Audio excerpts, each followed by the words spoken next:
नमस्कार विद्यार्थी मित्रांनो, एक्सप्लोरिंग करिअर सेंटर या यूट्यूब चॅनलमध्ये तुमच्या सर्वांचं स्वागत आहे. महाराष्ट्र अर्थसंकल्प 2026 यात बळीराजासाठी ऐतिहासिक कर्जमाफी आणि डिजिटल क्रांती कशा पद्धतीने करण्यात आलेली आहे याबद्दलची माहिती आजच्या व्हिडिओमध्ये आपण बघणार आहोत. तुम्ही आमच्या चॅनलला नवीन असाल, अजूनही चॅनल सबस्क्राईब केलं नसेल तर कृपया सबस्क्राईब करा. अर्थसंकल्प 2026 याची ठळक वैशिष्ट्ये आपण बघूयात. तर कृषी यासाठी जे आहे तर ते शेतीसाठी भरीव तरतूद करण्यात आलेली आहे. जून-ऑक्टोबर 2025मध्ये 15,492 कोटींची वाटप आता करण्यात येणार आहे. पुण्यश्लोक अहिल्यादेवी होळकर शेतकरी कर्जमाफी योजनेची घोषणा इथे करण्यात आलेली होती. तर यात 30 सप्टेंबर 2025पर्यंत पीक कर्ज थकीत असलेल्या शेतकऱ्यांना जास्तीत जास्त 2 लाख रुपयापर्यंतची संपूर्ण कर्जमाफी इथे देण्यात येणार आहे. त्याचबरोबर कर्जाचे हप्ते वेळेवर आणि नियमितपणे भरणाऱ्या प्रामाणिक शेतकऱ्यांना सुद्धा प्रोत्साहनपर 50,000 रुपयाचं अनुदान या प्रोसेसमध्ये इथे देण्यात येणार आहे. कर्जमाफीसाठी पात्रतेचे जे निकष आहेत ते लक्षात घ्या, त्याशिवाय आपण या योजनेसाठी पात्र ठरणार नाही.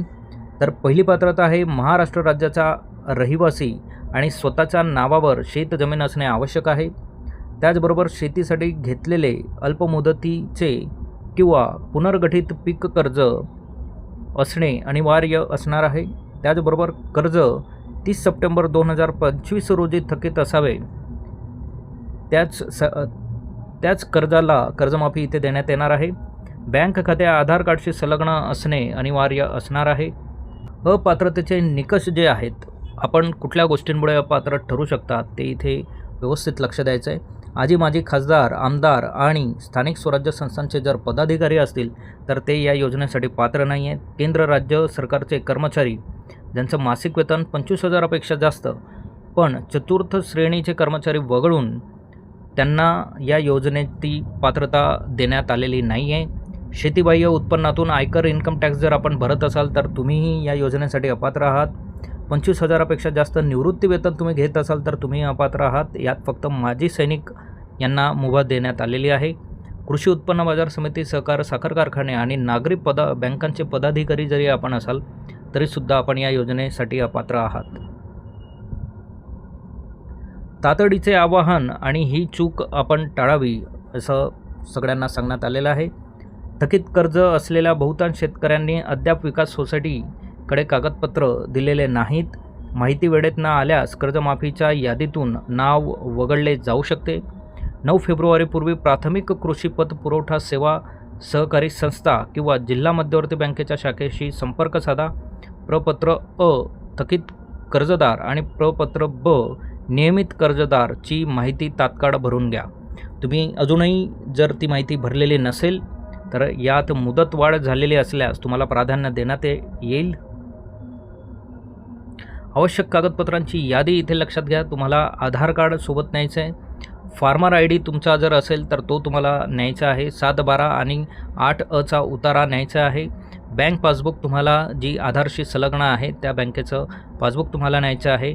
सध्या चालू असलेला मोबाईल क्रमांक ज्यावर OTP तुमचा येईल तर त्या पद्धतीचा मोबाईलसुद्धा तुम्हाला सोबत न्यायचा आहे.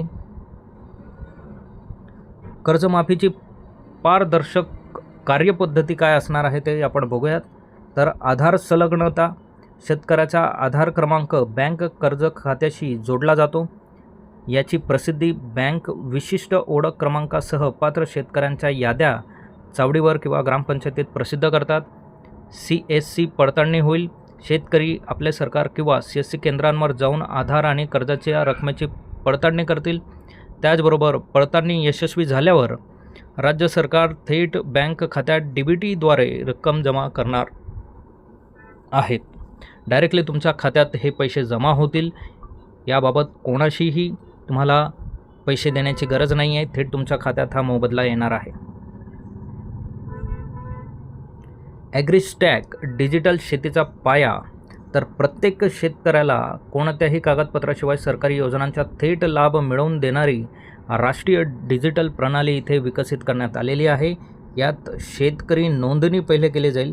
प्रत्येक शेतकऱ्यासाठी एक प्रमाणित डिजिटल ओळख जानेवारी 2026पर्यंत 1.31 कोटी फार्मर ID तयार केले जाणार आहेत. ज्याप्रमाणे आधार क्रमांक असतो त्याचप्रमाणे हा तुमचा फार्मर आय डी आता असणार आहे. गाव नकाशे नोंदणी विलेज मॅप हा तुमचा केला जाईल. प्रत्येक शेत जमिनीचा जिओ रेफरन्स डिजिटल नकाशात तुमचा जिओ रेफरन्स आय डी तिथे दिला जाणार आहे. त्याचबरोबर पीक पाहणी नोंदणी केली जाईल. कोणत्याही हंगामात कोणते पीक घेतले याची अचूक डिजिटल नोंद या पोर्टलवर केली जाणार आहे, ज्याचं नाव ॲग्रीस्टॅक अशा पद्धतीचे आहे. ॲग्रीस्टॅकचे ऐतिहासिक यश काय आहे तर महाराष्ट्र पूर भरपाई 2025 तर केवळ 48 तासात 61.68 लाख शेतकऱ्यांच्या बँक खात्यात 5,946 कोटींची थेट मदत या ॲप्लिकेशनद्वारे जमा करण्यात आली होती. खत अनुदान सुधारणा आधारित पडताळणीमुळे खतांचा काळा बाजार थांबला आणि योग्य शेतकऱ्यालाच अनुदान मिळू लागले. PM किसान तर PM किसान योजनेशी जोडणी करणं थेट लाभ वारस हक्क नसलेल्या कष्टकरी शेतकऱ्यांनाही हक्क यात मिळाला आहे. CSCद्वारे शेतकरी नोंदणी कशी करावी तर लॉग इन विथ CSC वर क्लिक करून ऑपरेटरने ID पासवर्ड टाकावा. आपण शेतकरी असाल तर आपण CSCकडे जावं.